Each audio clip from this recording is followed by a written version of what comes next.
fighting games are in a little. We're still in that anticipatory phase before the Game Awards, but like, there's still, I mean, of course, the one thing we record the last FGA saying, we're still waiting on the Game Awards for real news. But then, hey, boom, here you go, Virtua Fighter 5. It's getting re-released again. Yes. Also, yeah, go ahead. I do want to note that off recording we were mocking it and saying that Virtua Fighter fans just can't win because they keep getting re-releases of Virtua Fighter 5. It is worth noting that when the first re-release, the second re-release of Virtua Fighter 5 came out, and we all went, well, it's cool that they're getting this on modern platforms. Third. Oh, God, right. But when they're are we counting Yakuza? Yes. Okay, I was about to say. In fact, where's that third one? In fact, if you wanna count like all the different Yakuza games that they got released in it, the one that they put on PS Plus is like actually the sixth release or something like that. Yeah.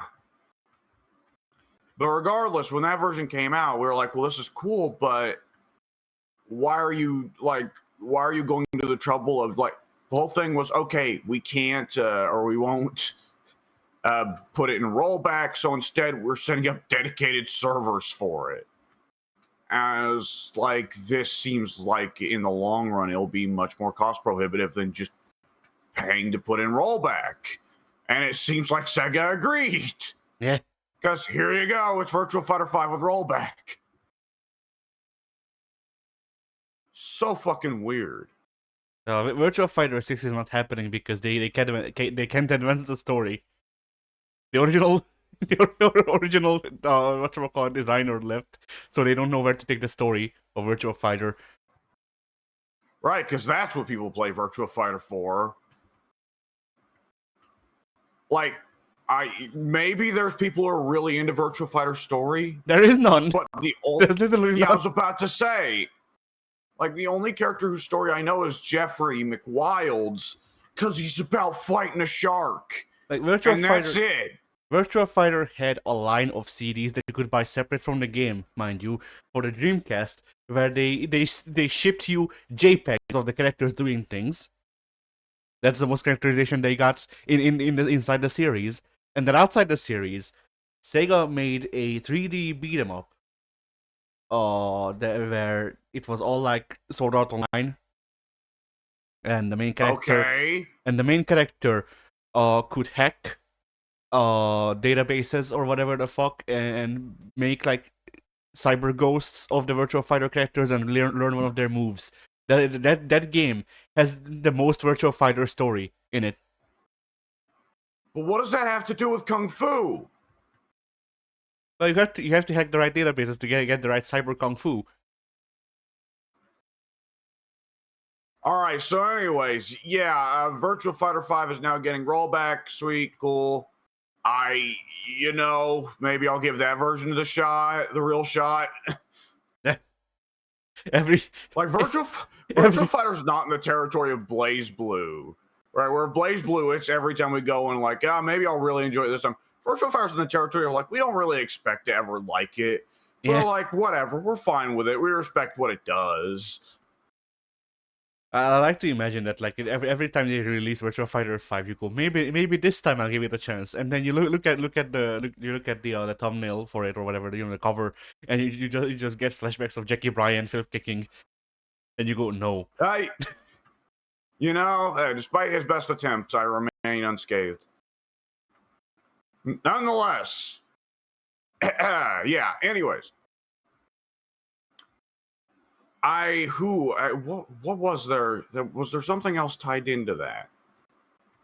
Whatever. If we can't recall it. Well, of course, there's the thing. Does this mean Virtua Fighter 6? Maybe. No. Possible. Does this mean Virtua Fighter 5 too?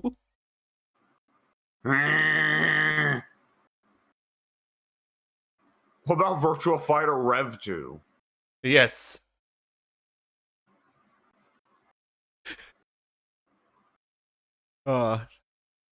fucking Super Virtua Fighter 5 Turbo. Nah. All right, let's see. What other news do we have? The Game Awards. They announced the list. Still not here yet. They're not here, but they did announce the games that they're nominating for Best Fighting Game. Oh no. Oh, do we have to talk about this shit? Well, it's every year with the Game Awards, it's notoriously dumb, but I mean, from the jump, this is a screw year because hey, Game of the Year, all right. It can be an Elden Ring DLC, which is not a game, or it can be a card game. Yeah. Or I don't even remember what the other stupid answers were. If you look at it, I could pull it up, but it would take me a couple of seconds, and honestly, I'm not feeling it. But yeah, it doesn't even matter. It's no one takes the Game Awards seriously. Like the thing is, video games have never had an Oscars and never will. I mean, and movies are barely having an Oscars anymore. That's what I was about to say. Do you really want to try that hard to be the Oscars when the Oscars themselves are just a joke now? Nonetheless, yeah, the fighting game category. I see they put up Sifu again, right? Is that right? Yes, it's Sifu. It's Multiverses. It's Shaolin Monks, which is the real weird one because that released in like 2005. But whatever, sure, yeah, but I guess. Elden Ring came out 2 years ago. True. Multiverses came out like 4 years ago. And then Double Dragon. Yeah, I mean, it was lighting up the arcades at the time. True. And of course, the best fighting game, Yi Are Kung Fu. Yeah. Did you expect something else? That's your nominees. Yeah. Oh boy. Oh boy. See, I don't even really. I remember that like the nominees list was Multiverses. They didn't even put Rivals of Aether 2 on there, did they? Nope. No, they didn't. Multiverses, Marvel vs. Capcom Collection. Yeah. I don't even remember what else. Sparking Zero, Grand Blue Sparking Zero, and Tekken 8. Right. So it's just going to be Sparking Zero. Yeah. Like, come on. Like, Tekken 8 maybe, but it's probably going to be Sparking Zero. Because, correct me if I'm wrong, Game Awards come down to a vote, right? Popular vote, right? No. Game Awards come down to an internal vote by a committee. Right. Okay, they have their fake academy. Yes, their academy is apparently made up of like GameSpot and IGN and like, you know, a couple hundred of those guys from all across the world. Okay, there's still a very good chance then that it's just going to be Sparking Zero. Yeah. I mean, it's gonna be Sparking Zero or Multiverses. I don't see, like, I have a very, very small chance for fucking Marvel Collection, but like even then, not really, you know. Well, it'd be more than a little bit embarrassing if this year's Game of the Year is a game that already came out, and this year's Fighting Game of the Year is a collection of games that came out over 20 years ago. Yeah. I mean, that's the thing. I want Marvel vs. Capcom Collection to win because I actually enjoy those games and would like to see them get a sequel. And them getting a win would be some degree of publicity that could maybe get Capcom to help Capcom get motivated to make a sequel. Get motivated, but yeah. On the other hand, from an actual awards perspective, like that's just embarrassing. Yeah, I mean, like, for them, not for the gaming industry. It's embarrassing for the Game Awards. Yeah. I mean, that's like my thing. Yeah. For the industry wide, we knew this year couldn't be a big year for fighting game releases because holy shit, look at last year. Come on. Yeah. But yeah, like you know, like if you want to speak realistically, for me, they should either go to Sparking Zero or Marvel Collection, because like Tekken 8, it's not really doing a whole lot different than regular Tekken, and the other two shouldn't have been nominated to begin with. It's games as a service, it gets screwy. But Multiverses, I don't think should have been nominated unless we're also going to put up fucking Destiny and Grand Theft Auto Online as games of the year. Which, let's not give Jeff Keighley any ideas. Yeah. I mean, that's the thing. Like, there is a separate Best Ongoing Game award. They could have nominated it for that, which fair enough, Right, but it couldn't have won that category. Yeah. It would have got fucking creamed. Like, I do think realistically, I mean, we all know that the Game Awards is not legit in terms of it's very paid for. And a lot of bullshit games have won and very obviously want paid for categories. That's just the way it goes. The Game Awards is a marketing stunt. It is not a real award show. Yeah. And Lord knows that similar flaws have been accurate for the Oscars for some time as well. But nonetheless, like when you see Multiverses on that list, like, okay, for pure popularity roles, it's going to be Sparking Zero because it's Dragon Ball is an immortal license. It's fucking Mickey Mouse, Superman. Goku is just one of those characters that everybody knows. And it's an easy thing to buy for the kid. It was good for the kids. It was good for the adults. But so it's going to win in a popularity contest. And if it's just a pure marketing contest, who's willing to put the most money behind something, it's probably either going to be Bamco paying for Tekken 8 to win, or it's going to be Warner Brothers paying for Multiverses to win. Yeah.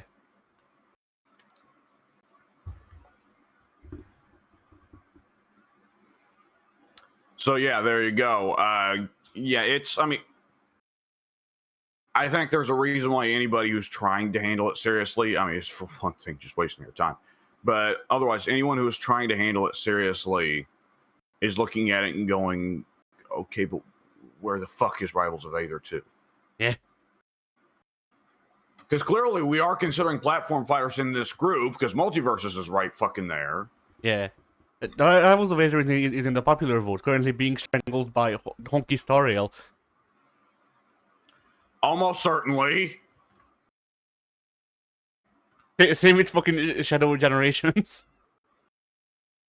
Yeah. Which, like, I don't even, like, unlike most other people, I didn't play the game, so, like, I can't talk about its quality. Just on the face of it, I wouldn't, make an argument for it to be a contender for Game of the Year. Maybe more than a DLC, but, I didn't play the Elden Ring DLC either, so maybe. Maybe it's that good. Even people that did play the Elden Ring DLC are like, there's definitely neat parts here, but kind of feels like, okay, I'll be real here. I own Shadow of the Erd Tree. I put like 2 hours into it. I never got further than the first 2 hours. Not even necessarily because it was bad, but it's like, was the fucking 200-hour base game not enough? Yeah. I also liked how... There's got to be a point where we say, like, okay, there's enough game here. Yeah. There does not need to be a DLC. If you really want to play more of the game, just hit New Game Plus. I also liked when they announced those. They like whoever wrote the tweet misspelled all but like two of the things they nominated, including Eritrea. So it was Shadows of the Eritrea, whatever that is. Eritrea is a country in Africa. Yeah. And then it's a country that is, I think, the point of the Horn of Africa. And then used to be part of Ethiopia. And then Metaphor Refantasio was Refantasio was spelled correctly. Metaphor was written Metaphor, I think. Right, naturally. Quality. It's the Keighley Awards, baby. Yeah. You would assume after all. And the funny thing is that as vitriolic as we are right now, like, man, the Game Awards are stupid, and so is Jeff Keighley. we're still gentler than Soon. If Soon were here, he'd be talking about how it's the devil taking flesh upon the earth. Yeah. You know, like if I were Jeff Keighley, I would at this point just try to heckle Doritos into a sponsorship, so they just look like on every fucking screen. Like they put out the nominees and it's this whole like serious looking shit, and then like on the side there's just an open bag of Doritos with chips flying out of it. All right, game of the year. It's Doritos Crash Course versus Metal Gear Solid Peace Walker, Yes. the original portable version. No, it's portable ops. Oh no. No, you don't understand why I chose Peace Walker, do you? No. So Peace Walker, the original portable version, had where there were. Okay, so Peace Walker is kind of a more primitive version than Phantom Pain in a lot of ways. It's not open world, but you got the mother base. You got mother base's R&D. Okay, so 2 support items that you can R&D in Peace Walker in the original version, in the portable version, for PSP or PS Vita, whatever the fuck platform it was on. Who gives a fuck? 2 of the support items you could research were Doritos and Mountain Dew. Nice. Which apparently Big Boss invented, or Kaz invented on Big Boss's orders in the 70s. And the really good thing is that in the console HD collection port, they didn't have the license anymore. So they were turned into tortilla chips and like lime soda, and that's it. Nice.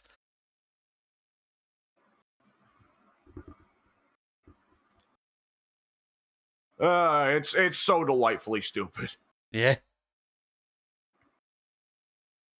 I also like how people were like, not to keep talking about the Game Awards too long, but in like the best YouTuber or whatever, which, you know, the Game Awards, it is exactly where this whatchamacallit, this award belongs to. Featuring a bunch of YouTubers that no one watches. Yeah, but one of them is a VTuber, and apparently she might only be nominated because Kojima likes her. Oh God, of course. Okay, so that's why people were making memes that when she loses, Hideo Kojima's going to go on stage and suicide bomb the stage. Yeah. Okay, I was wondering why people were posting the Dead Space 3 suicide bomber. How is that the only part of Dead Space 3 that has survived in pop culture, is that fucking suicide bomber? I don't know. People are weird. All right, I found a post. It is titled news. It's not news, but still, it is titled news. And I think it's funny, so I'll read out the headline. Is Virtua Fighter 5 Revo the savior of fighting games? Oh Lord. Okay, is this from the dude with the monkey picture for an avatar? I don't fucking know. I'll check. Because that dude he's not being ironic. Oh yes, it is. He's only being partly ironic, but that dude genuinely fucking comes at the sight of Virtua Fighter. I don't know what his deal is. He needs help. Let's see, where was it where I got that? Yeah, as a long-time Virtua Fighter player, I read that and I went, yup. It's the Shenmue guy, the guy that made Shenmue. I didn't play video games for 15 years. I will make one that will be exactly like the ones 15 years ago. I'm sure that will sell. I will get 8 fucking sequels from this. Yeah, by the way, did you see that apparently Shenmue's out of its previous license holder or publisher or whatever? No. So apparently it is, which I saw that and I was like, there's no fucking way. There's no fucking way. It ain't happening. So wait, did Sega let go Shenmue?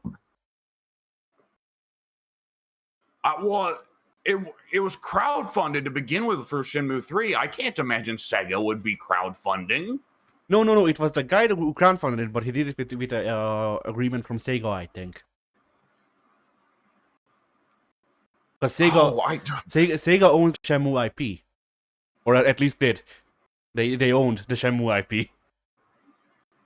well, I don't know what the hell happened. I definitely read some major goings on with Shenmue that were like eyebrow raising. Which, like, I mean, Shenmue's in a funny spot where I laugh at the stupidity that surrounds that game franchise and its director. Nonetheless, I feel bad for Shenmue fans, and I do want there to be a finale to that series for them. They've been through a lot.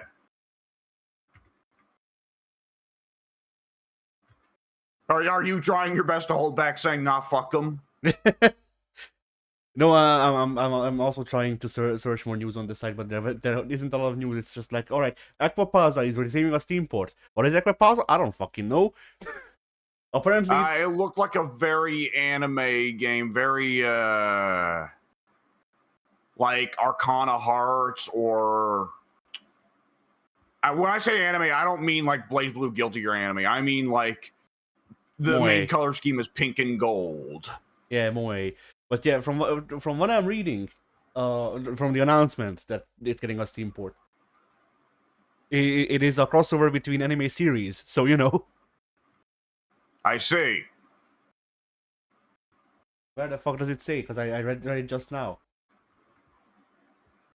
I assume it's not a crossover between any animes that I know. Probably not. I wouldn't peg you as someone who's seen these animes on purpose. Utavare Muno.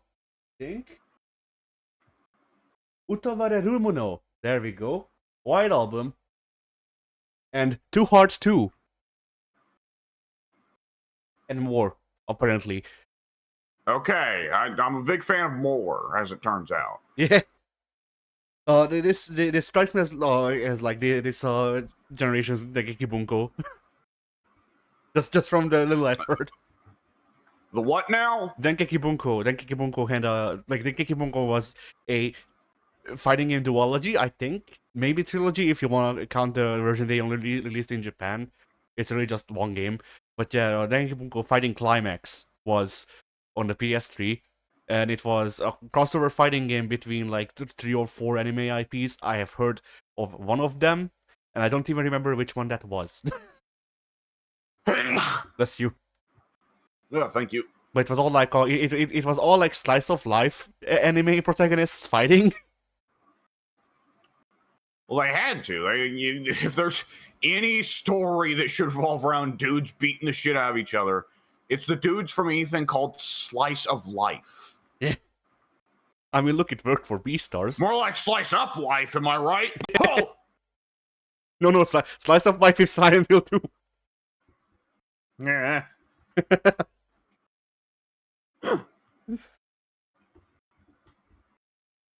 Oh, boy.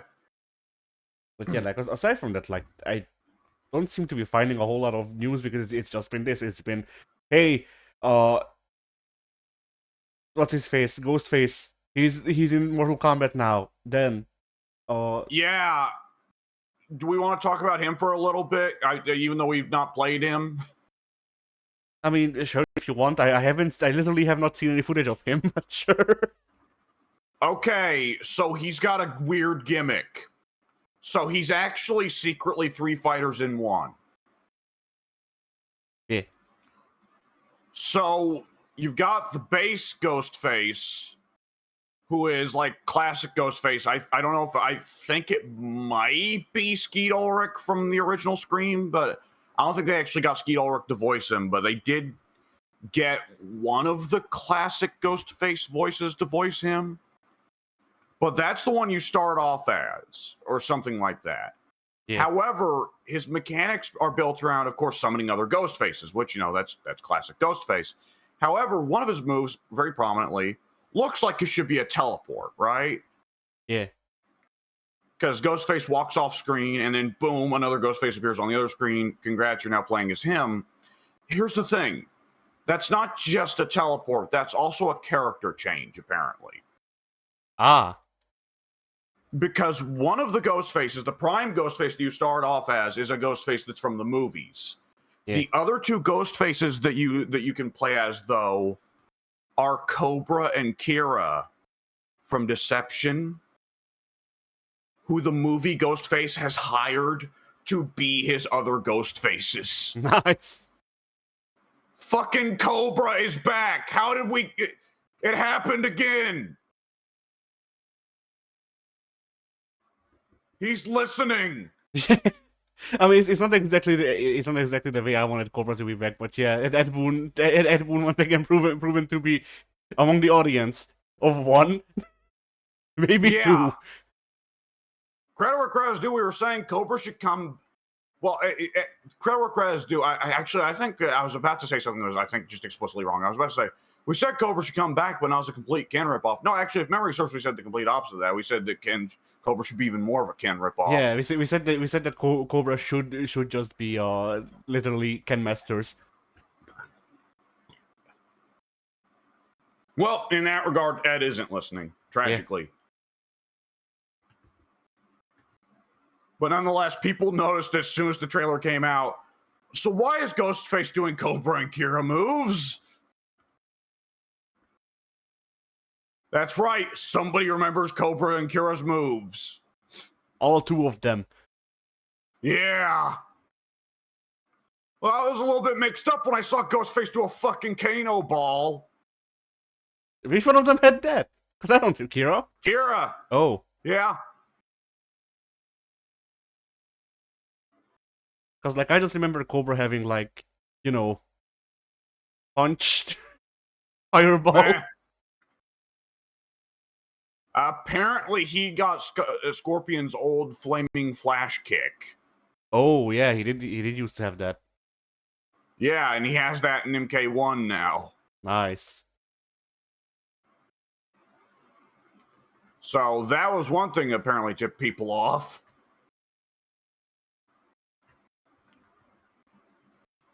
And yeah, that's very cool. And that's about all I've got to say about Ghostface. I hear that he's quite good, that he's a fun character, which is good because MK1 up until now, the streak has been kind of boring, if not actively bad crossover characters. Meanwhile, the DLC OCs are cool. Yeah. So glad to hear they've broken that streak and introduced a crossover character that's actually pretty cool. Although I am disappointed that I didn't listen and license that Ghostface killer from the Wu-Tang. To be one of the Ghostfaces. It would have been a lot of effort, but it would have been worth it. I mean, he'd be an actual dedicated fucking commander character. Yeah.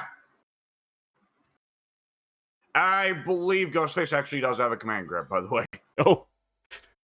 At least the main Ghostface. I was about to say, are we sure the main Ghostface is in Ghostface Killer then?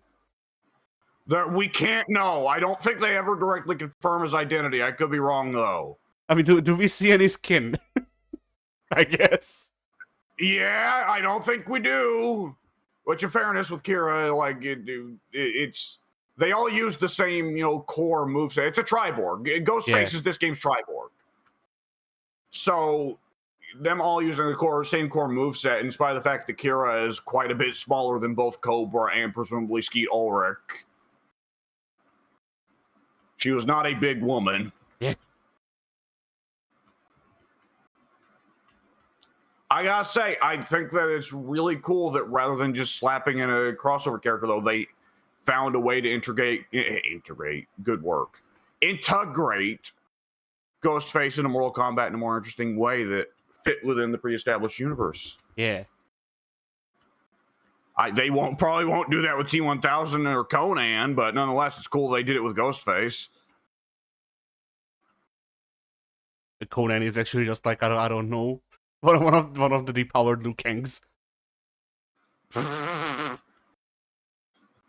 So yeah, it turns out that Samaria is actually just a part of Outworld.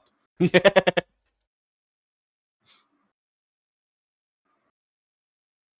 The T-1000 is just Johnny Cage. Oh man, so you've not seen Ghostface's fatality then that they showed off in the trailer? Oh, I did. Okay. Is that not the best way they could do a fatality for Ghostface? Yeah. That's a winner right there. See, like, it's one of those things where, like, I get it. Like I get why they couldn't, but still a part of me is like, man, it would have been so much better if it was a mixture of regular Ghostface and scary movie Ghostface. Yeah, they can't. Yeah. Don't worry though, there have been plenty of people showing clips from the movie. Yeah. I come to think of it, I don't know if any of the match start quotes have him do the "what's up" though, because him and Johnny would totally do that. Yeah. But also just like I'm imagining like if memory serves, did they remove friendships or whatever? Friendships were an MK11 thing. MK1's special fatalities are bestialities, animalities. Yeah. Very different. Very Very different. different. Bestiality is what Ashura does with Reptile. Yeah. It's fine. She's into that shit. So Finally, a timeline where I get laid. we zoom out, and there's just Blaze in the background laughing. Liu Kang is just like, well, I guess I don't need this gecko anymore. Throws it away. Yeah. Well, just went up for it. Thank God I found a scaly. Yeah.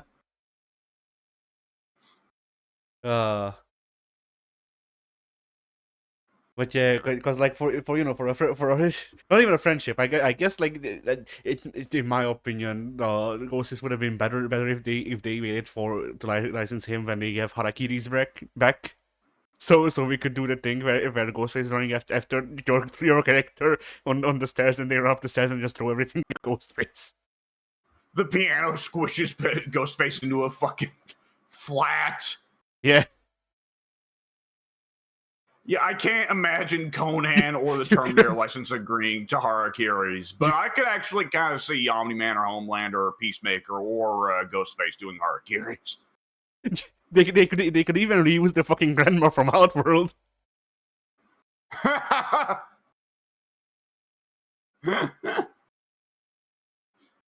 mean, hell, if memory serves, in Scary Movie, Ghostface lives through that, so they could just patch it in as a fatality, make you pay for it. Yeah. Okay, what they do is he chases the grandma from MK up the stairs, dodging all the bullshit she throws at him, and the bullshit instead falls down the stairs and hits Ghostface's opponent. That could work. All right, so anyways. Yeah, to get away, now we go into, what was it you were wanting to discuss before I interrupted with the Ghostface ending? I don't know.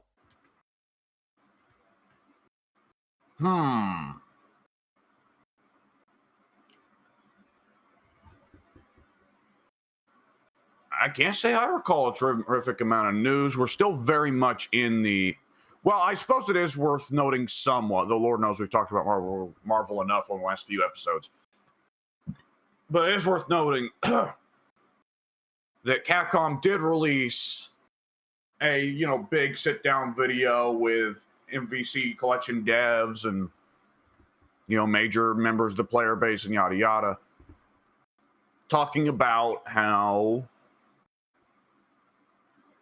important the legacy of MVC is, yada yada yada. You get the idea. Just talk about how great it all is. Yeah. And I did see Max talking about saying, so yeah, they don't make this kind of video if they were planning on just dumping the MVC collection for a quick buck and then wrapping it up and not doing another MVC. Yeah. And you know what? It actually is fairly important news fighting game wise that the former Disney CEO dude, Ike Perlmutter, is out, which is important because he was the dude that supposedly put the X-Men ban in. Ah. Yeah. So, I mean, we all knew that if there was going to be an MVC4, they'd put the X-Men in now. Like, that's just a given. But nonetheless, that is funny and interesting to think about. They had to kill him to get Marvel vs. Capcom 4 in. Yeah. They said the children yearn for Marvel vs. Capcom 4, Ike. And Ike said, over my dead body. And thus the Disney stockholder said, so be it. Mickey Mouse said, "I bet." Yeah. I could work with that. Yeah. Do you think Walt's decapitated head works like Medusa's? Mickey Mouse is just doing Kratos combos. Yeah. Yeah. But not new Kratos combos, no Greek Kratos combos. He's wielding the Keyblades of Chaos. After the combo, a floating circle appears above Ike Perlmutter's head.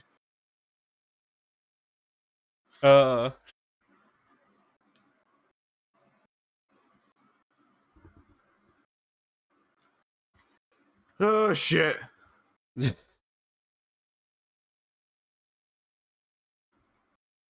Oh shit.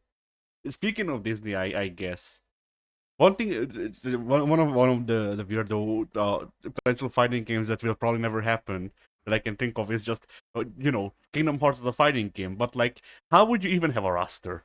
I was like, okay, so we have Disney characters. Pretty easily. I mean, you could have a fairly a roster fairly easily, but like, I'm assuming, like, I don't think I would assume that Disney would not want Ariel to fight, So, well, she already has fought in the games. But yes, but not with other people.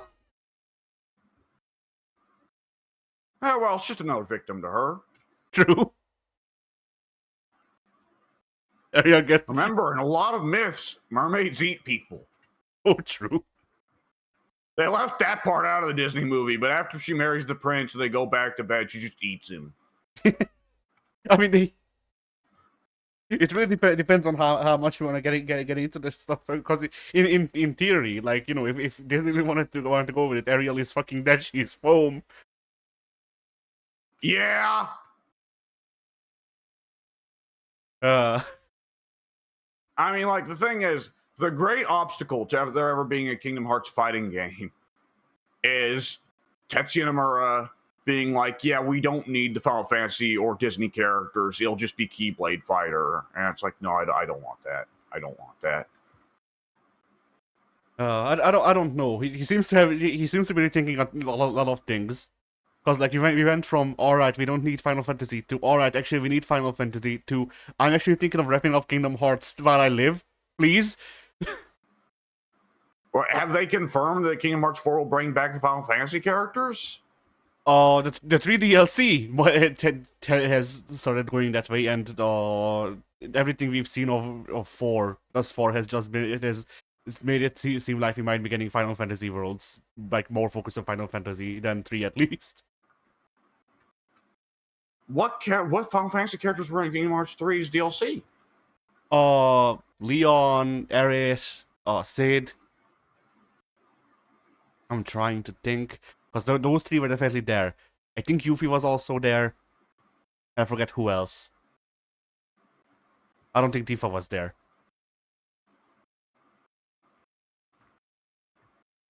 But yeah, like they were. Well, yeah.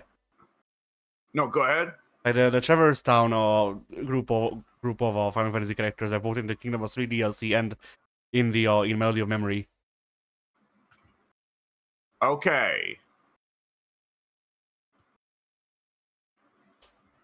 Huh. Yeah, I had not heard of this. I thought that to be honest, I forgot Kingdom Hearts 3 had DLC. Period. Yeah, I mean the thing is, I played through Kingdom Hearts 3 without the DLC, and it was okay. I then actually bought the games, and I bought, if I bought the games, I went, well, fuck it, I'll buy Kingdom Hearts 3 with the DLC. So I got the DLC, and the DLC makes Kingdom Hearts 3 actually a good game. Bless you. Like, it's actually genuinely pretty good, all things considered, with the stuff, because you get to, like, change how the game is balanced to your liking. I see. And yeah. Having gone through the game just before, because you have to beat the game once to be able to enable the DLC properly, if memory serves. But yeah, so to do that, I went with the DLC version, and it was a lot more fun playing through the game, doing it on fucking heaven or hell mode, more or less. Yeah. But anyway, yeah. But I don't know. But then once again, like the problem with Nomura, the real thing that keeps Kingdom Hearts fighting game from existing is, for one, the licensing stuff, I would assume, but for two, whether or not Nomura looks at a fighting game and thinks, yeah, we should do that. And like, there's... Or Square. Yeah, or Square. Square's the real problem with anything that's in their licenses. Yeah, true. Like, we're in a very funny position now. I was just thinking, as I've been playing through the Castlevania collections, I've been thinking, okay, so Konami, after many years of being one of the biggest screw-ups in the industry, is like, yeah, here's Contra Operation Galuga. It's a really good Contra game. Here's Silent Hill 2 Remake. It's a really good Silent Hill game. Who knows what we'll do next, but hey, we're actually on a roll here, so maybe it'll be fun. Metal Gear Triangle with Hideo Kojima. That is also true. Metal Gear Triangle also looks like it's going to be fantastic. So, like, Konami almost... I don't want to get my hopes up because I don't want to be disappointed because I love 3 out of their 5 big franchises. But Konami almost looks like they're getting back in form. Yeah, I mean, if Konami... do that, then that condemns Square to the spot of being the worst dev and publisher in the East. Yeah.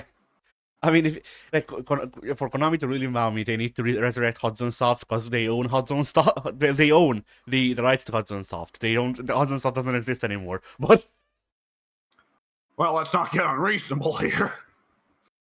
But I mean, really, if Konami just released some of the old made new games in the old Hudson Soft licenses, I'd be fine because it's just like Adventure Island, which has always just been Mario but better. Yeah. And fucking Bloody Roar. Oh god, yeah. That's an awkward one.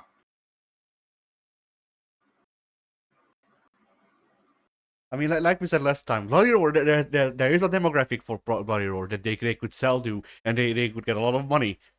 The question is, do they take the gamble on paying that much money for that many models? Yeah. Because like you make an actual like premium product, you can sell it for a real premium price, and like as long as they don't go out of their way to make the monetization like Dead or Alive 6, then I think people would be willing to pay like $150 or something like that. Yeah.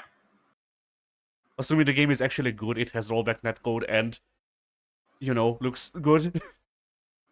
Yeah. And it seems like Konami has at least 2 of those down right now. Yeah. Excuse me. But yeah, I'm trying to think of like if I saw any like discussions that we could chime in on, or any other news. Although like the news, we're waiting for Mai and probably someone else. Yeah, well, yeah, we're going to be just around the corner. At the start of 2025, it's going to be Mai and T-1000, which T-1000 is going to be a fucking weird character. Assuming the NRS actually has fun with him, which, I mean, a large part of why Peacemaker and Homelander are lame is because they're not really that interesting fighting style-wise. Because Peacemaker is dude with gun, and Homelander is Superman if Superman was really lazy and just kind of a bitch. So conceptually, they were kind of fucked for what to work with. Omni-Man and Ghostface both. Omni-Man is not a very elaborate character. He's just pure brute fucking force. But I mean, that's Omni-Man. Omni-Man flash, super speeds into the room and everyone's head explodes. What do you do with that character? And Ghostface was really fun. So hopefully T-1000 will be a really fun character that will have weird copy mechanics and big extendo hand knives. and a fatality where he hands you a carton of milk, but then impales you through it. I forget. Have you seen T2? Oh, yes. Okay.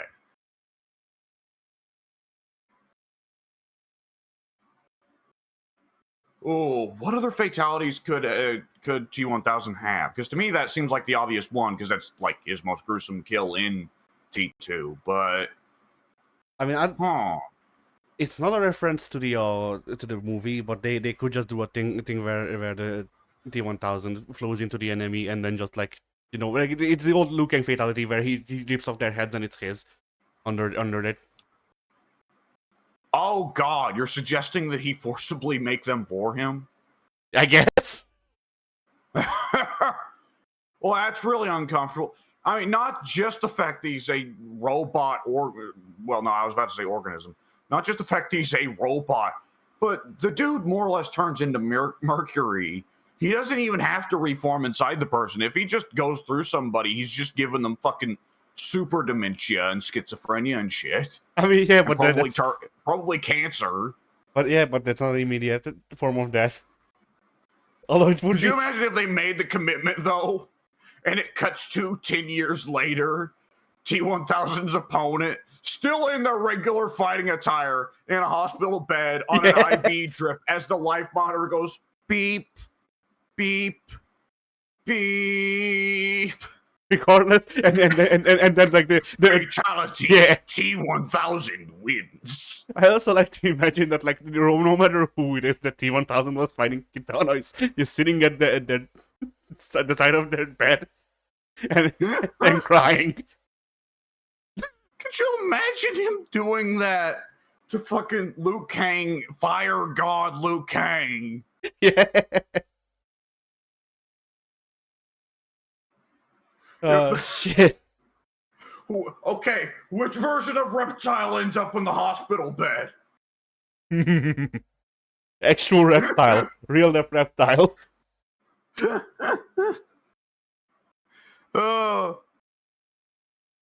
Like the blanket, like he's so fucking big, the blanket only barely covers his knees to his crotch area, and that's it. Yeah. His legs are off of the hospital bed. Wait, no, you know who'd be the best character to do that fatality to? Who? Ghostface. Yeah. Which Ghostface dies? Like Ghostface gets his own animation where like another Ghostface looks in at the end. Yeah, it's like you don't know which Ghostface you kill. It's just that there's one dead and another one mourning. Yeah. Don't even know where the third one left. They don't even really care. Which implies that if you killed the movie Ghostface, that either Cobra or Kira cared enough for them to mourn them at their bedside. Yeah. Oh, shit. Imagine T1000 doing the fatality in a mirror match.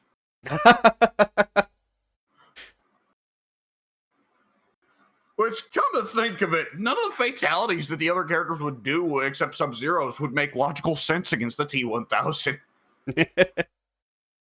Like, by all means, any fatality where you're cutting the T1000 in half should just be like when Deacon Frost gets cut in half in Blade, right?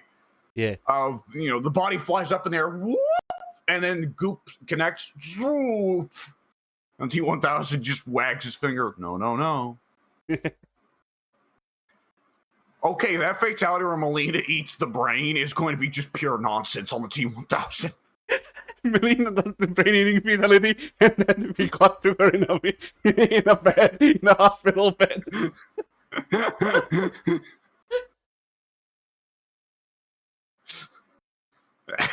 I don't know why I did this.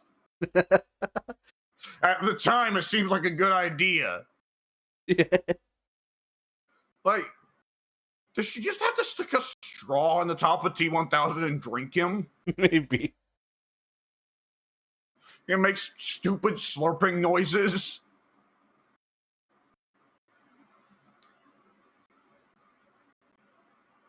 Oh, man.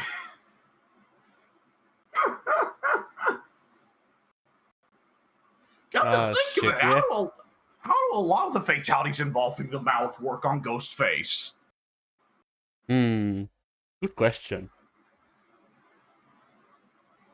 Be funny if T-1000 tries that fatality on Ghostface and he just bounces off the mask.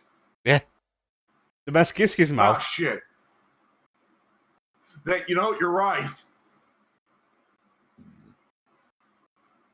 So I spent all of that time searching, and the only news I found that we didn't talk about is Dizzy.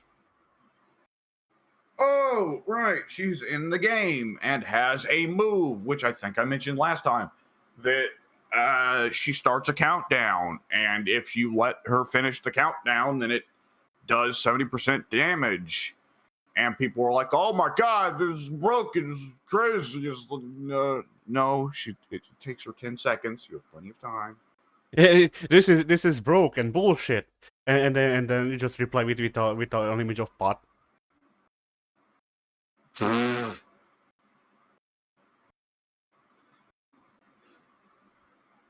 Because like I don't know, maybe it's the fact that I play chips enough, but like Potemkin can do that, and it doesn't take 10 seconds.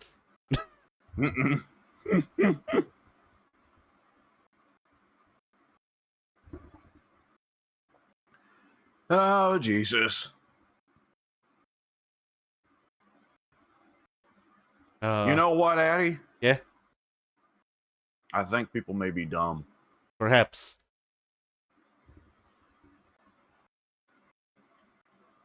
Should we do something about that? I don't think we can. Oh. Well, fuck.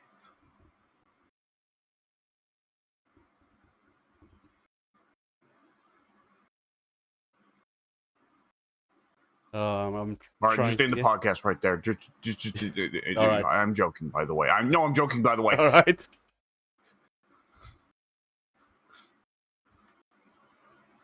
Oh shit, yeah. So, well, with no news, then I suppose. Is there anything? Oh!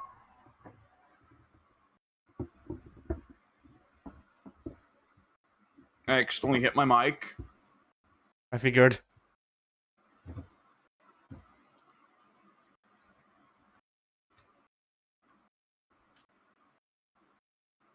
With no news, I suppose then it's the matter of, well, is there anything else in particular that we really hit this week that was worth talking about?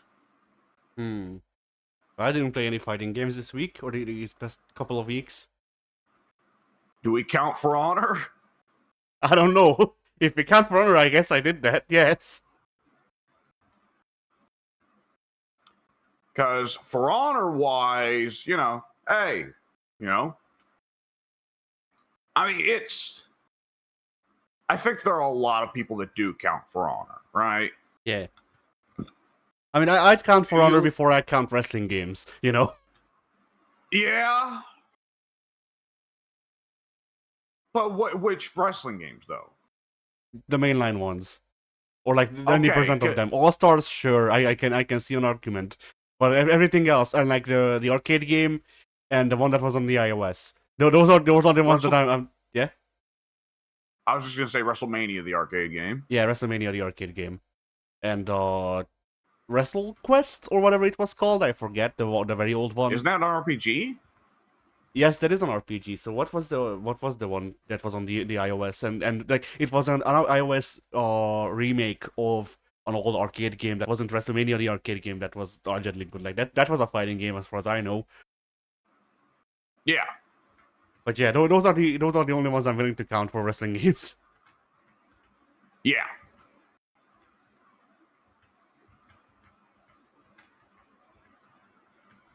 Like this fucking whatchamacallit, Shin Nihon Puroresu 4 was just so shit and between genres that you can't really define it. No, it's I mean the All Japan game is the only one I can think of like, interesting in terms of fighting game inputs, certainly. Yeah. But like other than that, it's just what we were saying earlier. It's WrestleMania, the arcade game, All Stars. That's kind of it. Yeah. But yeah. As for Honor, uh, hmm. I feel like with a lot of characters, they like it's perhaps the K weapon in me speaking, but I look at the characters and I go, I want more. I need more moves. Give me more moves. I've noticed that's a consistent complaint you have about pretty well every character is that you feel their toolkit is too small. Yeah. It's definitely been one of those things I've kind of thought like, well, kind of the whole roster's like that.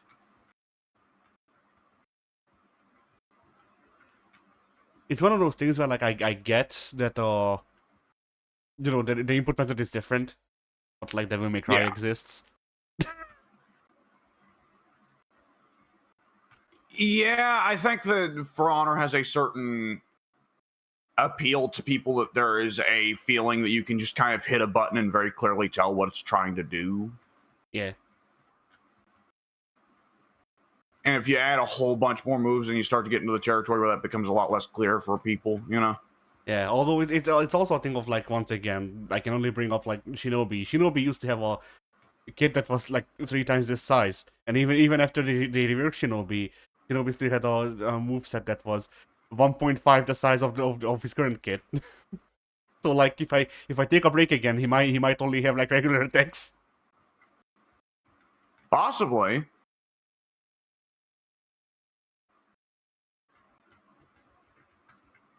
And that's kind of just a recurring thing with most of the cast. Although like some of them they did get expanded movesets, like Labro. Labro used to not have a moveset, and now he has one. I'm happy for him, Yeah.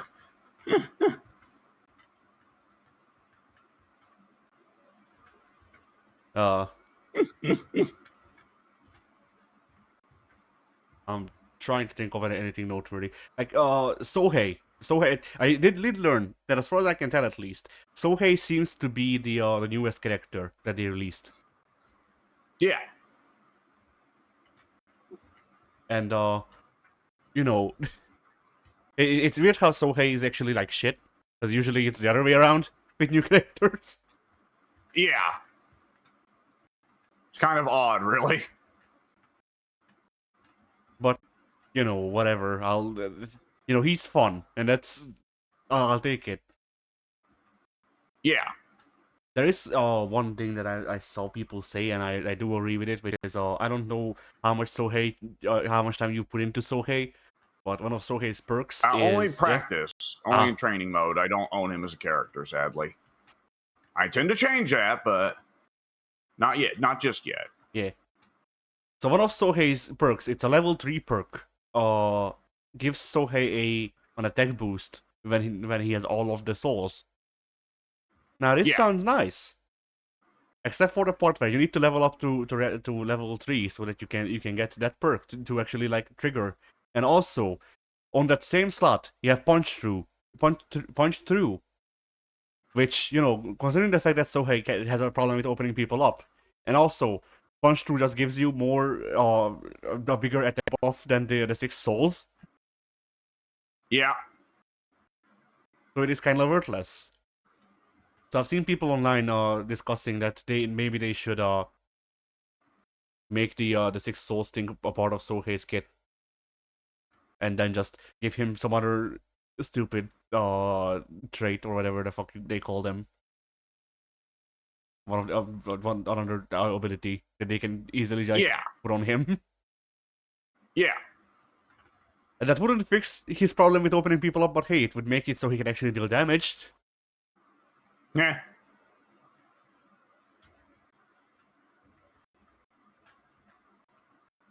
Aside from that, I don't know. Do you have anything particular to say about For Honor?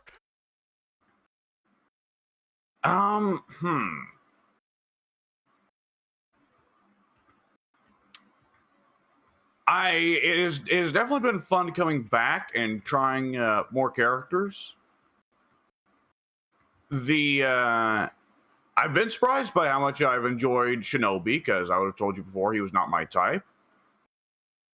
I've really enjoyed Shaman as well, but of course I've also liked coming back to some of the classics, Raider and Kensei and Warlord. I definitely like Warlord better now than I did before. I played him earlier just because I kind of liked the simplicity of the sword and board character, but now that I actually understand how fighting games work, I enjoy a lot of the practical tools that Warlord has, including really fast lights that a lot of the cast kind of envies the speed of.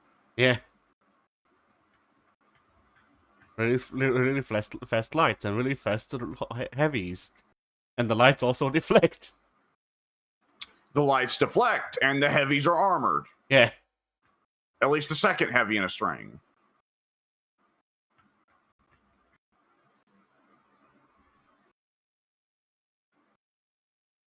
He's got a lot of very good stuff. Yeah. I mean, it just seems like, you know, it's one of those things where, like, in real combat, or generally, a shield is good. You would generally want a shield on your person. So, like, you know, it makes sense why he has, like, strong defense and strong offense. On the other hand, this is a video game. This is a fighting game. And it doesn't make sense that why so many shield characters just feel stronger than regular people, and then there's also Warden, the Golden Child.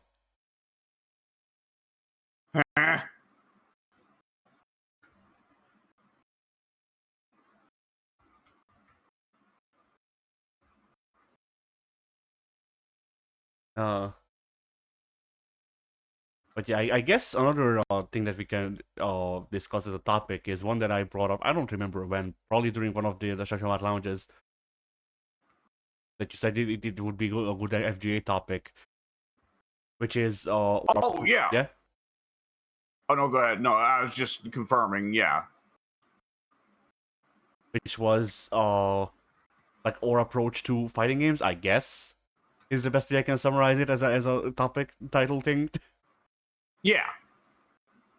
Because, like, here's the thing, which I'm sure I've said it before on the FGA, but, like, I don't like playing online particularly. It's a thing that I do sometimes now, but yeah.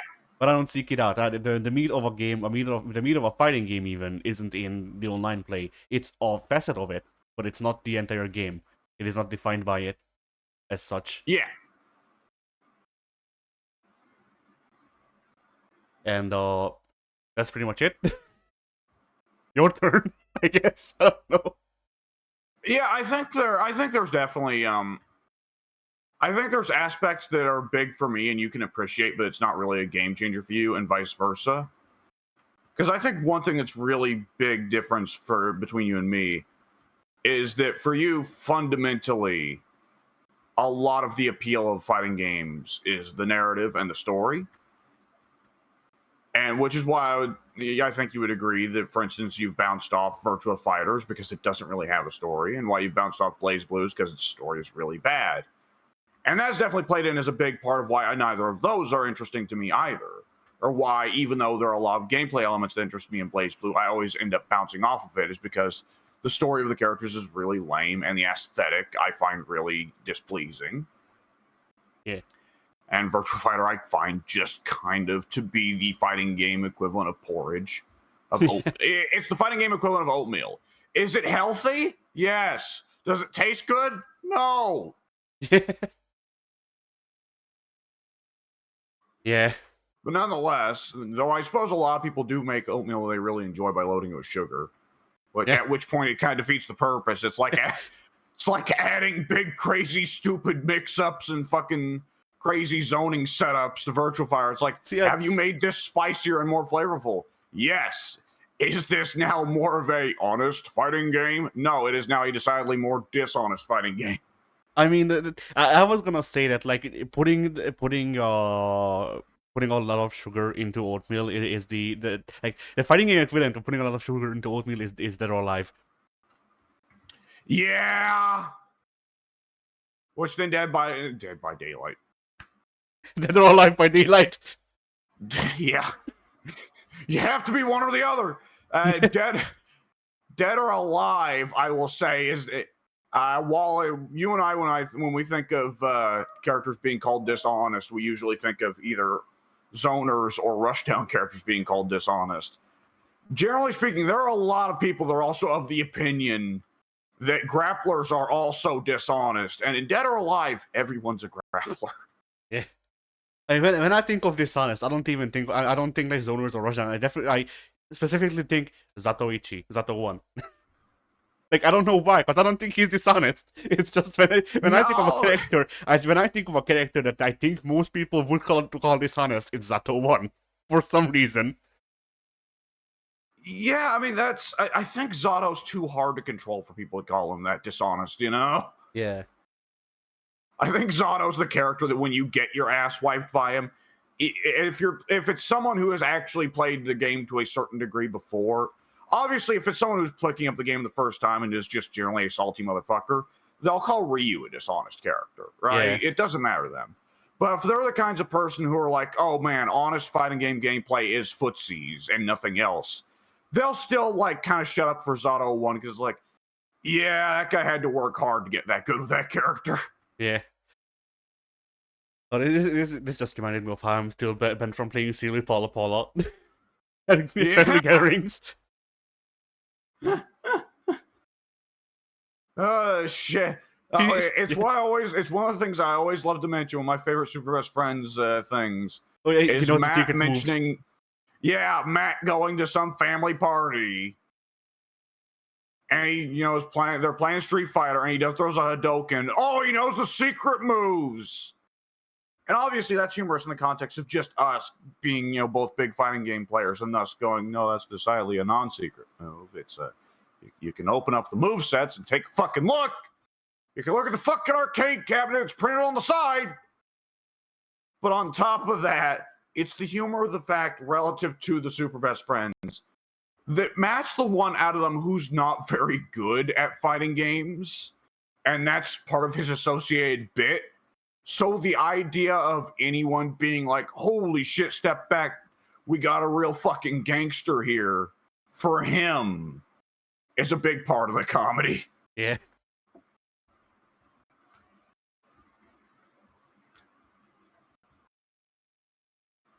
I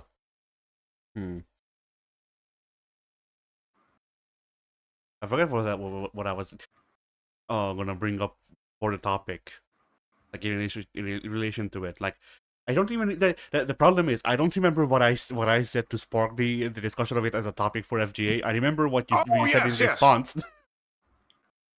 I think it might have come up around the talks of discussing wrapping the Shut Your Mouth Lounge up and saying like, we've kind of exhausted every topic we could ever really do. And you brought up the idea of like, okay, do we end the FGA as well? And I said, no, you and I may differ on a lot of the ways in which fighting games appeal to us, but I think we've still got a lot more to talk about there. Yeah, I don't remember the thing. I don't remember specifically what I said, because I remember you said that something about online play, and then how, like, if you're going into it for to improve or whatever, something like that, then you cut yourself off and said it we better leave it for FGA. That's all I remember. But I don't remember. Yes, I don't remember what you replied to. So yeah, right. We were discussing the idea of saltiness. And I was saying, like, really, if you're like, when you go into online gaming, what do you want? What do you want out of multiplayer? If you just want to win and you're going to get mad if you lose, you can't handle the idea of losing, you shouldn't be playing a multiplayer game. You should be playing a single player game. Which, of course, I've said 1,000 times before, but nonetheless, it probably came up that I was saying, like, realistically speaking, the context under which you want to play fighting games, the context under which you want to play online multiplayer are either A, I am playing with my friends, which is most of why we do it, or B, I want to get better at the game and I want to be confronted with an endless hypothetical challenge. because fighting games never. I mean, fighting games. I keep saying fighting games. Online games. There is always hypothetically someone better than you. There's always hypothetically another challenge for you to overcome. Now, of course, there is always by nature, there has to be a best in the world and at a given game. That's just kind of how it is. You know, not just kind of how it is, excuse me. A more proper way to say it is, logically speaking, every skill, every hobby has to have someone in the world who's best at it. Yeah.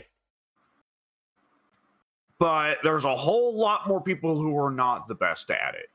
And I'm not talking to the person who is the best in the world at it, because there's very few of you relative to the 7 billion people in the world. There are much less hobbies than there are people. But nonetheless,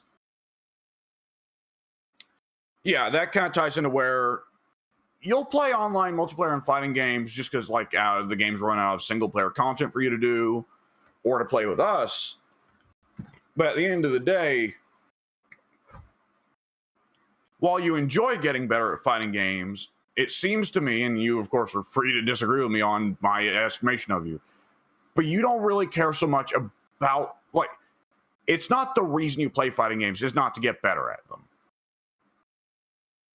Yeah, it's a combination of things, because, like, you know, there were times when I tried to get better at fighting games for the sake of getting better at fighting games. I feel like it's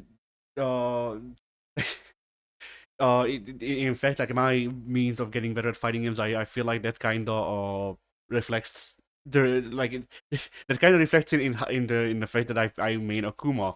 Like, I don't research frame data. I don't do fucking shit. I bash my skull against the wall, and then eventually the ball will break.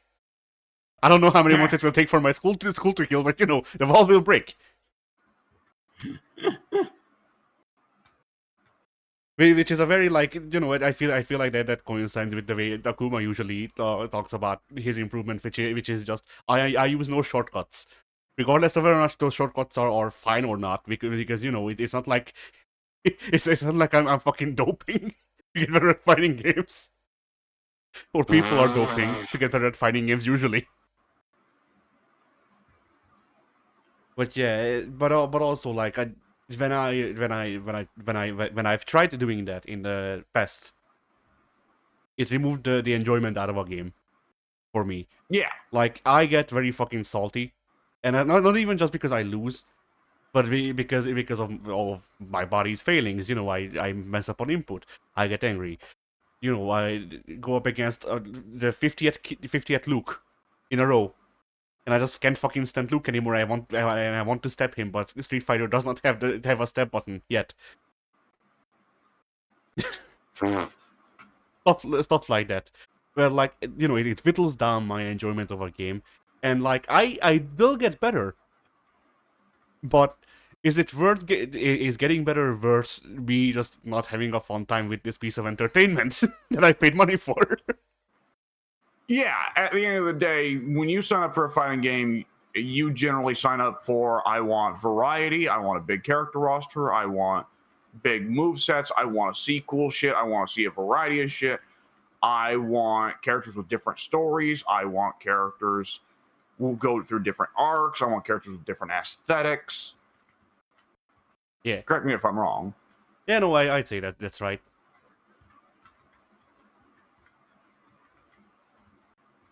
Like, yeah, you know, to quote my man Rugal, evil is the spice of life, and apparently nothing is more evil than variety. But yeah, variety is not honest. Yeah. The best fighting game of all time is Karate Champ. Yeah. And you know, like, I assume that the potential viewers or listeners that may exist or may not exist once this gets posted, like, I assume they might be rolling their eyes because, you know, I'm an Akuma main, but, like, I've been an Akuma main since I first played Akuma. It was Alpha 2. Like, I'm not gonna drop Akuma just because he's popular online. I don't give a fuck. Oh, fuck that. You know? I don't give a fuck. I mean, Geef's just like a couple spots down the tier list from Akuma right now. Yeah. You and I in Street Fighter 6 are in a spot where R2 are the kings. Yeah. It is a good time to be a Geef or Akuma main, and you and I are Geef and Kuma mains. Yeah. Akuma, not Kuma. Yeah. That's a different character. I remember when Cross Tekken was still new. I would see people post like tournament fights, and there was a guy who would run the team just so he could call the team Kuma Kuma. One word. That's great, man. I wish Cross Tekken wasn't such a pain in the ass to run on your computer, and conversely, I wish that Cross Street Fighter existed. Yeah. Don't worry, once Tekken 8 starts generating income, and Tekken 9 may perhaps flops, who knows? We'll get Cross Street Fighter. Yeah, Leroy kind of killing the hype behind Tekken 7 was really good for the future of Cross Street Fighter. Yeah. Oh boy, how many times has a character honestly just kind of shut down all the hype train behind a game that badly as Leroy did?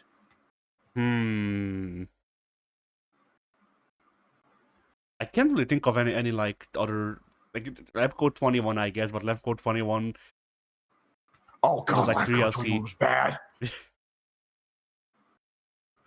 Like, Leroy and Lab Coat 21 are both characters that when I look at them, I honestly can't think about anything other than that at one point they were so monstrously OP they shut the game down. Yeah. Like, I can crack open Marvel 3 and still pop in Magneto or Sentinel or Storm and not think, oh, game-breakingly overpowered. But when like, Lab Coat 21 and Leroy are both in very acceptable states now in both their respective games. But nonetheless, when you look at them, it's just the thing that pops in your head is, oh, broken. Yeah.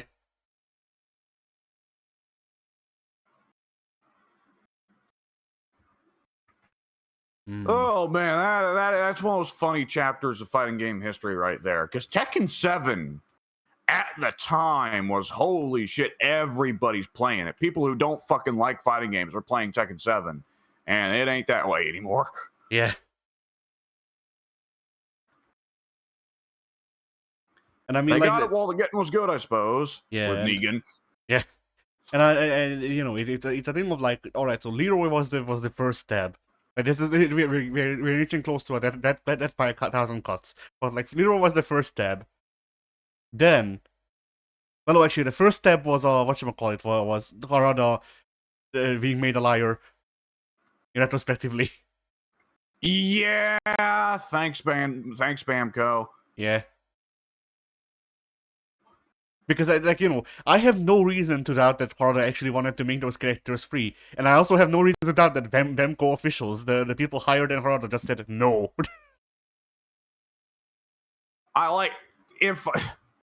The thing I don't get, why didn't a Bamco official send somebody down to Harada at the time of Tag 2 to say, we will beat you to death? That when he said that for Tekken Tag 2, I was like, okay, cool. That's another reason Tekken Tag 2 is a great game. But, like, dude, that's not sustainable, and you know it.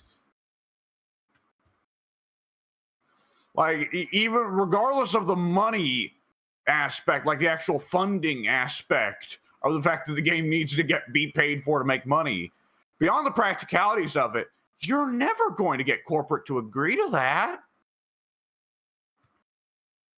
Like, dude, why?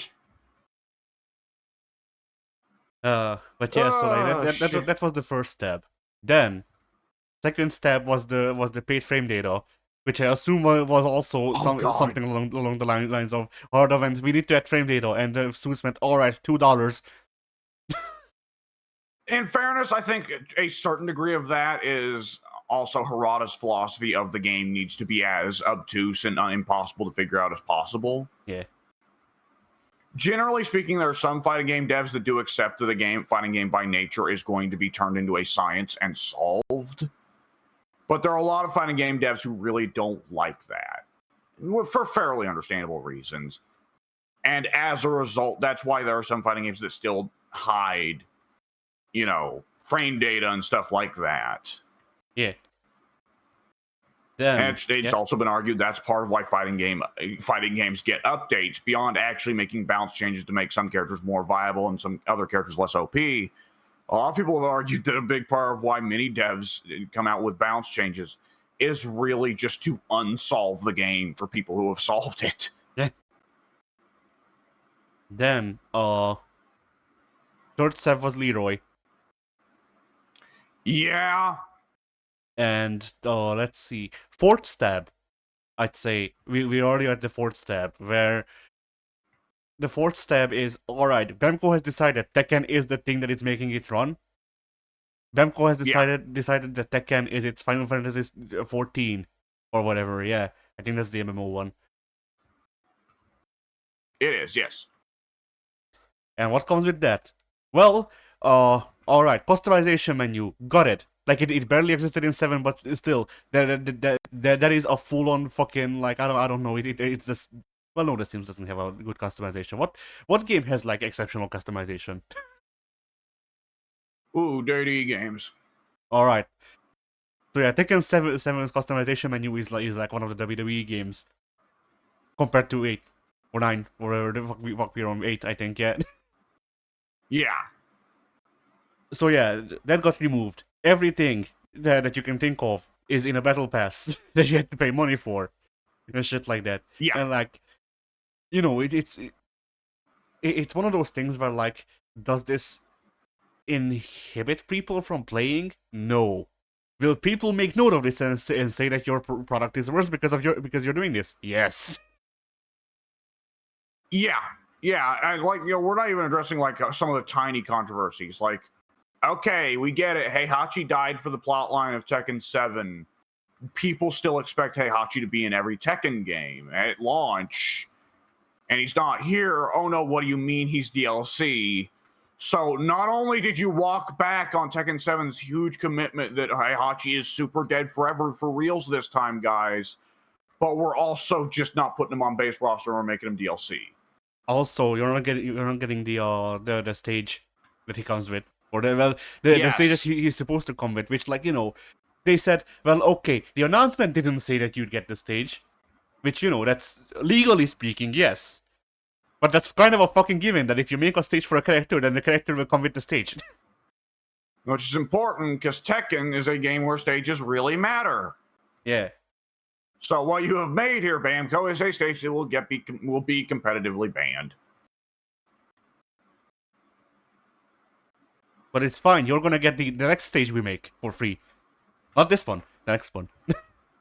Yeah. In other words, somebody had to talk to the suits, and the suits said, we're not giving it to them for free regardless of how much they bitch. But fine, fuck it, we'll give the next one for free. Yeah. More or less, whatever, we'll have a small band-aid, but we're not going to back down on this choice, because if we start backing down in response to fan demand, then who knows what else they'll ask for free. Next, they'll want actual single-player modes. Oh no! Yeah, we're not doing that. You fucking joking? Tekken 7 was a game that I really loved when it came out, and then the longer it went on, the longer it stayed in the public consciousness, the more I disliked, just because of the small things. All the small things, true care, truth brings. And like one of Tekken 7. Yeah. I've talked before about how I'm fine with rage when it's just a slight boost at the end of your health meter. And of course, that's a big difference between us. But how much, conversely, I despise rage impact. I despise range drives. I don't feel they fit Tekken in the same way that Soul Crushes or whatever didn't fit Soul Calibur. But I feel like a big thing that was a thing that hit for me at some point with Tekken 7 was the realization of, okay, so what do I want for Tekken 7 to do? I want it to add the rest of the classic Tekken cast in DLC. What I want for Tekken 7's DLC plan is for it to become Tekken Tag 2. Yeah. Why am I playing this instead of playing Tekken Tag 2? I mean, for me, it was also a thing of like, all right, so let's see what you can do There's Ghost Battle, which has been ruined with the gimmick fights. Yeah. There's Arcade, which is 3 fights. Yeah. You have the episode mode. And if you pay $10, you have Tekken Bowl. And I love me some Tekken Bowl. I love bowling games. So, I never bought Tekken Bowl. And that's all you could do. It's dumb. Yeah, I would have loved to play bowling with Akuma with a Mercedes on his head. I think that would have been so fucking funny. Not for $10. That should have been included in the game. Or at least, free DLC, maybe $3, not 10. Yeah. Like $3 is pushing it. But yeah, like that, and then they removed team fights, which I of course don't know because I don't work in video games, but I've gotta assume that team fights, the way they have been set up, they're just basically the coding equivalent of setting it so that you get 1-round fights, and the game just loads you into the next round with a different opponent automatically. Why were they taken out? Yeah, I don't really know. I'd like to err on the side of caution and say, yeah, it could have been a legitimate coding thing, a legitimate, issue to program. At the same time, it's hard not to be cynical of Bamco, Yeah. And it's also a thing of okay, so that was an issue to program, which is just regular normal fights that last around, were difficult to program.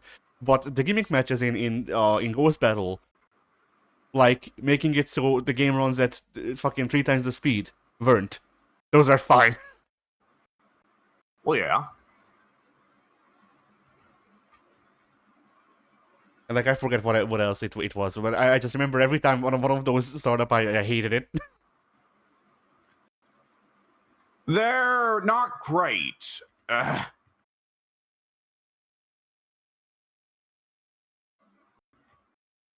But yeah. So I don't think I think Bamco is in for a wake up call probably. I would hope. Tekken. I think that beyond even bad choices they make, I think people are kind of either have had their fill with Tekken 7 or don't want to move on from Tekken 7. Yeah. It's an issue that Tekken has as a franchise in general, that because they tend to load the roster so much every game, usually with the same dudes, that there can often be a feeling that the Tekken you get on at is the one you don't really care to move past. Because I was just saying, what do I want Tekken 7 to be? Tekken Tag 2. What was the first Tekken game I fell in love with? Tekken Tag 2. Yeah. And then I guess similarly, in my heart of hearts, what I wanted Tekken 7 and even Tekken 8 to be is Tekken 5, but with more characters. Yeah. Yeah.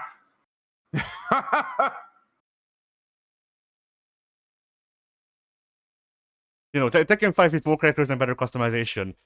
And we're not getting shit delivered on most of those fronts. More characters, maybe. None of the others. No. Customization is one of those things that at some point, some guy that was probably big on efficiency, but not necessarily understanding the point of efficiency, came down and said, why are we wasting dev time making models and textures on things that are completely optional, that the player has to unlock, that many players won't even use because they think it just kind of looks derpy.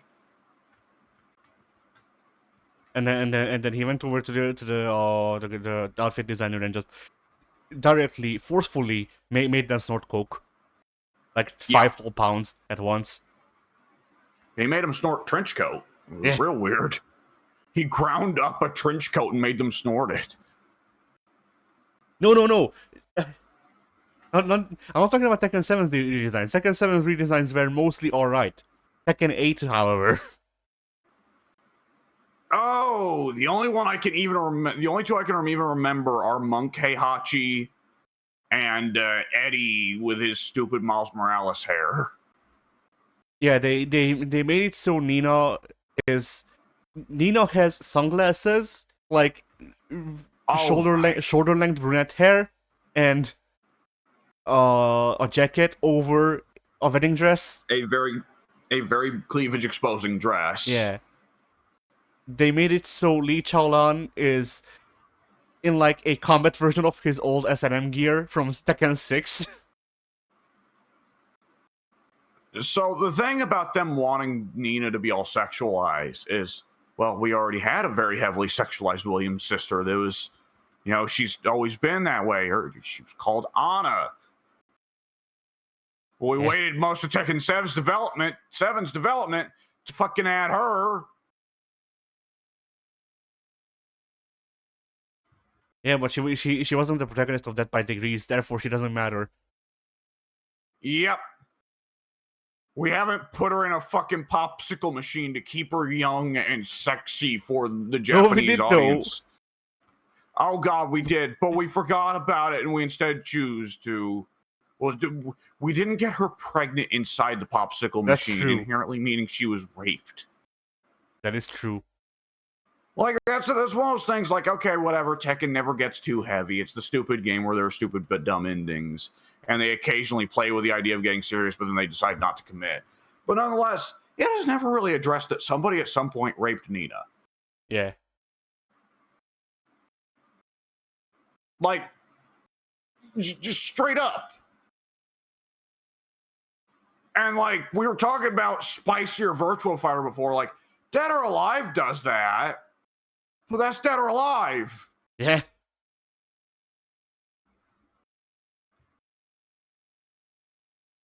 Like Oh, Christ.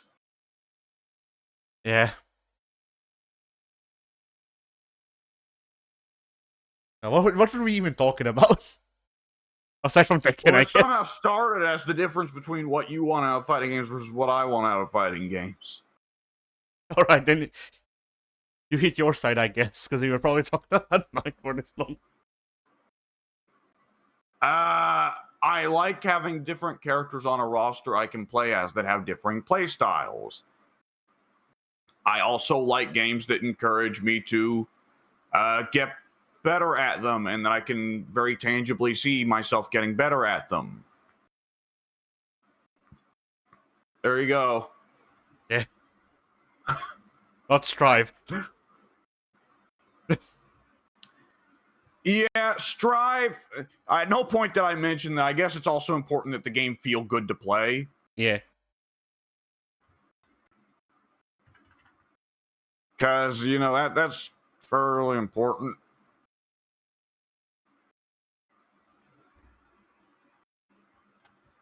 I guess neither of us really needed to say, also, the game needs to not suck. Yeah.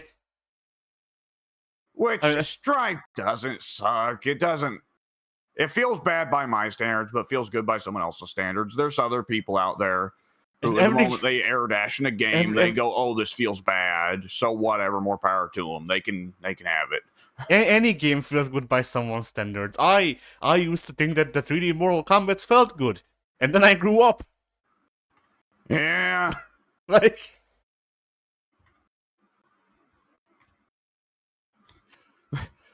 Those games didn't. Oh God, I was about to say those games didn't have movement tech, and I remember no, that game had block dashing.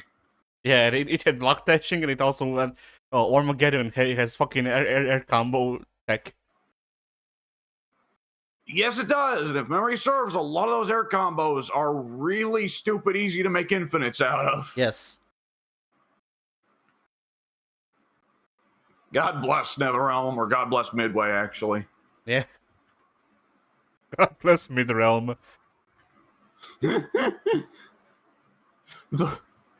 That would totally... Okay. The people who are huge elitists about NetherRealm games piss me off. I've said this a bunch. Nonetheless, that is totally what they should call NetherRealm. Yeah.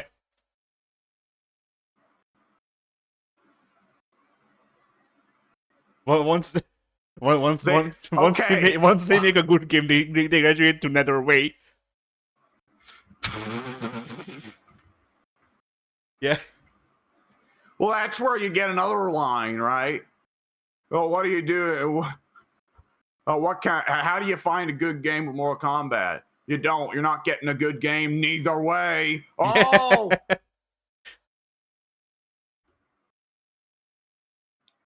Like there needs to be there's got to be out there some kind of super duper Japan elitist, only Japan can make good fighting games. And he's got to say something like, all right, so your choices are mid-realm or Lab Zero talent.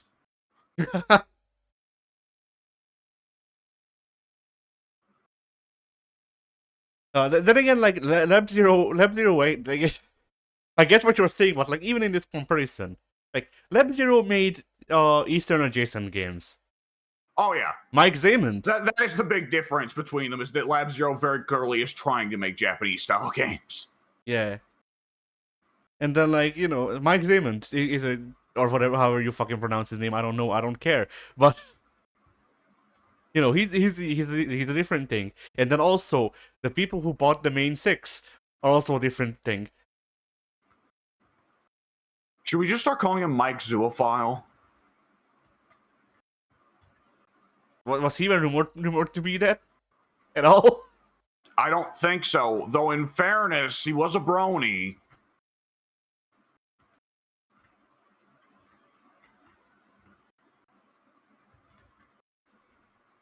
Nonetheless, well, I guess it is worth mentioning that Mortal Kombat is also very Eastern inspired in elements of its design. Rather than drawing influence from Street Fighter or Marvel vs. Capcom, they draw a lot of influence from Ed's favorite, Virtua Fighter.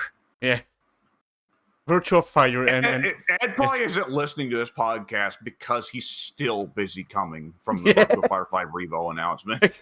and is currently in the ER to make sure that he doesn't he doesn't dehydrate himself so much from coming that he fucking dies to exhaustion.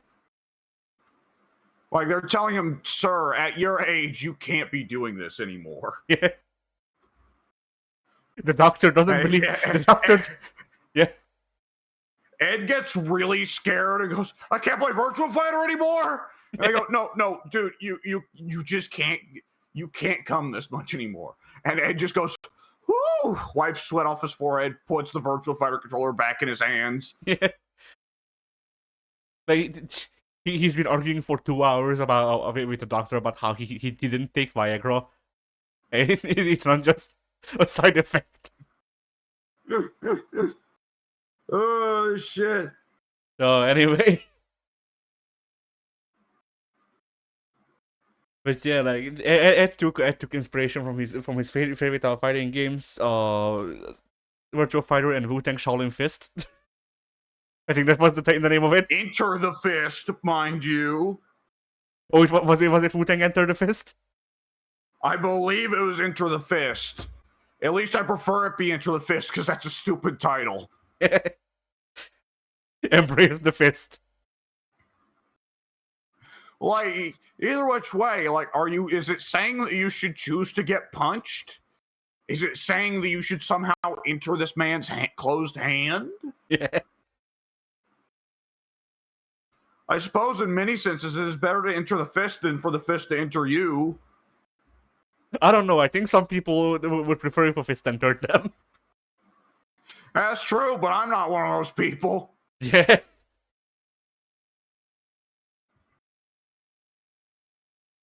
Oh, shit. Nothing says fighting games like entering a fist. See, this actually works out because Zangief in Soviet Russia, fist enters you. Good lord! I hope you're proud of yourself.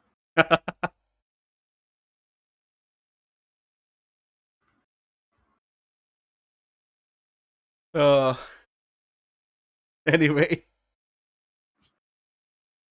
Yeah, in other news.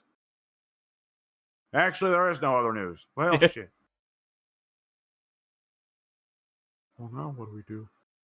I guess you have another fighting games related topic that isn't the Ed Boon coming. It's pretty hard to move on from that. It's pretty hard to top that.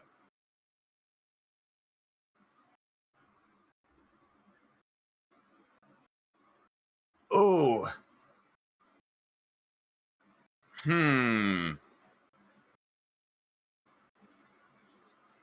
All right, if there is a Marvel vs. Capcom 4, pick one character from either side do you want to not come back. Carol Danvers. Really? I don't know why, I just don't like her. Okay, as a character, not as a playstyle. Okay, that makes more sense. Yeah. Yeah, Carol, I remember enough of the days when we weren't supposed to like her for being such a huge bitch that I'm still sympathetic to her in a lot of ways, but yeah, she's not been well written as a character in a long, long time. Yeah. And on the Capcom side, Firebrand. yep. Okay. So there goes my answer for the Capcom side.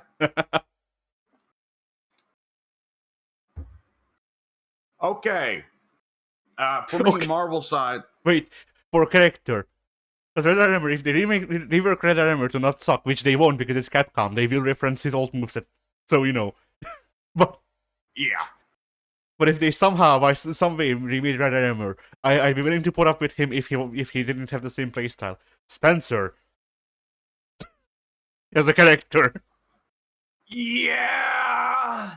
Spencer's the really awkward one, especially because he's in Infinite. And it's like, why? Like, is it just because he doesn't look as out of place with the MCU aesthetic as many of the other classic Capcom characters? Is that it? Probably. All right, let me ask this.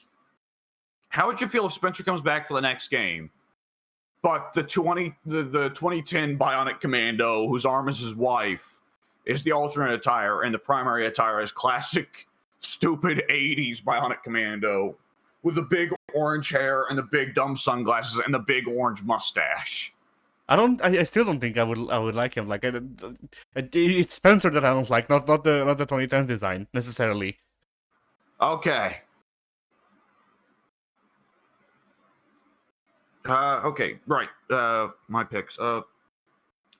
Yeah, on the Marvel side, I don't think there's. I want to say, like, when I try to think of like the Marvel side characters in Marvel vs. Capcom, I've really not enjoyed. The number one that pops to my head is Spiral, but she's not coming back. Yeah. Other than that, for characters that actually probably will come back, and it's like, no, please don't. Oh boy, who?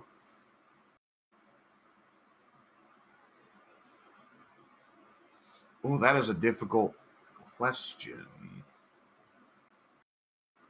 Because, like, even Shumagorath, I think, is kind of lame. At the same time, I think of Shumagorath as a definitive MVC icon, and it feels like it's not MVC without him, you know? Yeah, Shumagorath is a definitive MVC sexual icon. Yeah.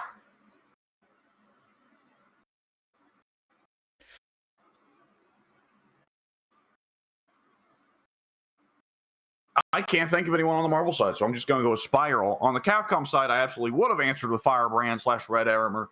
Wouldn't that be the bit? Hey, guys, Firebrand won't be in this one. Woo! Instead, it's Red Armor. Fuck. It's the same moveset, but worse. Nonetheless, yeah, on the Capcom side... May I remind you, Red Armor had summons. Oh, God.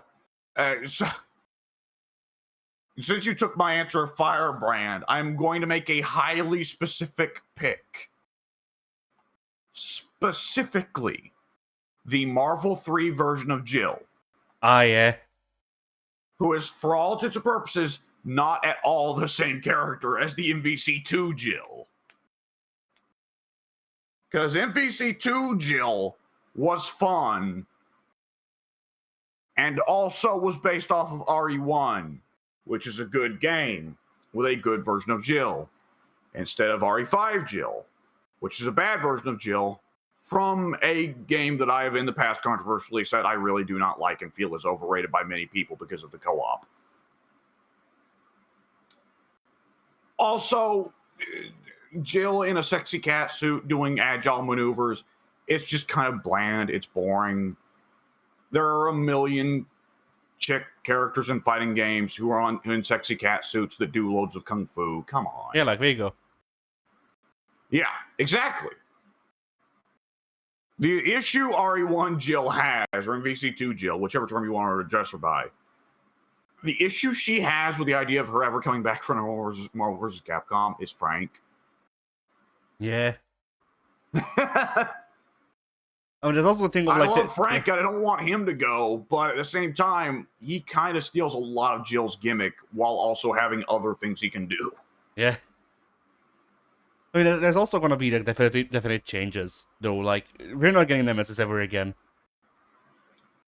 Yeah, Nemesis ain't coming back. Wesker, I think, has a good chance of coming back. Oh no! See, the Nemesis function is coming back. It's just gonna be Lady Dimitrescu. Like, you know, that would be, if Mike were here, he'd get super pissed. If Pink were here, he'd get super hyped. I'd love to see Lady Dimitrescu or Jack Baker in Marvel 4. Jack Baker won't happen because his design just isn't visually interesting enough to not look like a weirdo on that roster. Yeah. What the fuck is Walter White doing here? But Lady Dimitrescu would absolutely be a lot of fun in Marvel. I mean, I feel like Lady Dimitrescu, if they make a Marvel 4, Lady Dimitrescu might be one of the pre-order characters. Ooh, well, Street Fighter didn't have pre-order characters. True. If we're gonna say season 1, that's different, and Lady Dimitrescu would sell DLCs. Yeah, and that's my line of thinking. This is just like, Capcom might put her on base roster, but I also wouldn't be surprised if they made you pay for her, because all of people would pay for her. I would expect launch roster would have RE representatives of Leon and Wesker, and then Dimitrescu as DLC. Yeah. I am hoping Chris is gone forever, but it's a vain hope. Yeah. There's almost something I do actually appreciate about Chris's moveset, honestly, being him just pulling out wildly different weapons out of his ass. But nonetheless, that doesn't change the fact that Chris is the most boring RE protagonist. Yeah, and then there's the fact that, like, in Infinite there were 4 of those characters. Yeah. Yeah, because Winter Soldier's there, and Winter Soldier is also Gun and Iron Hand. Yeah.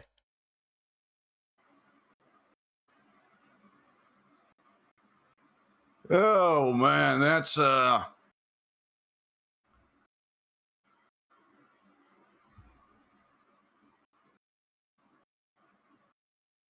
Yeah, Infinite's a good game, gameplay-wise, but boy, it's got problems. Infinite's a good engine for a fighting game. Yeah. Yeah, that's a good way to put it. It's a shame it's not open source like Mugen.